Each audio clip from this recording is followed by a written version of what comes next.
Champion ট্রফির তৃতীয় ম্যাচে আফগানিস্তানকে 107 রানে হারিয়েছে দক্ষিণ আফ্রিকা।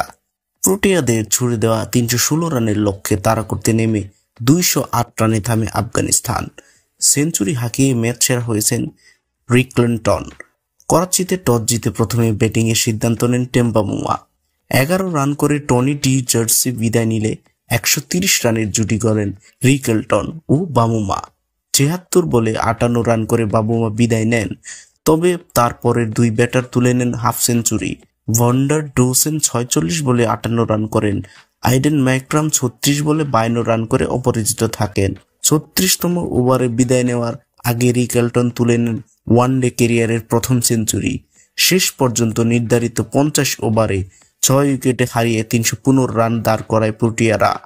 অন্যান্যদের মধ্যে ডেভিড মিলার 18 বলে 14 রান করেন। 6 বলে 12 রান করে অপরাজিত থাকেন ইয়ান মান্ডার। আফগানিস্তানের পক্ষে মোহাম্মদ নবী 2টি এবং ফজলুল হক ফারুকী, উমরজাই নূর আহমেদ 1টি করে উইকেট শিকার করেন।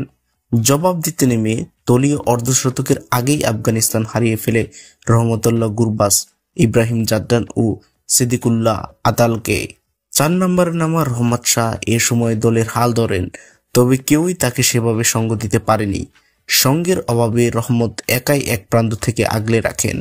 92 বলে 90 রান করে শেষ ব্যাটার হিসেবে তিনি যখন সাজঘরে ফিরলেন, 43.3 ওভারে আফগানিস্তানের রান 208, দক্ষিণ আফ্রিকার জেতে 107 রানে। প্রোটিয়াদের পক্ষে রাবাদা 3টি এবং লুঙ্গিয়াঙ্গিরি ইয়ান মানলান্ডার 2টি করে উইকেট শিকার করেন। 1টি করে উইকেট পান মার্কু জনসন ও কেশব মহারাজ।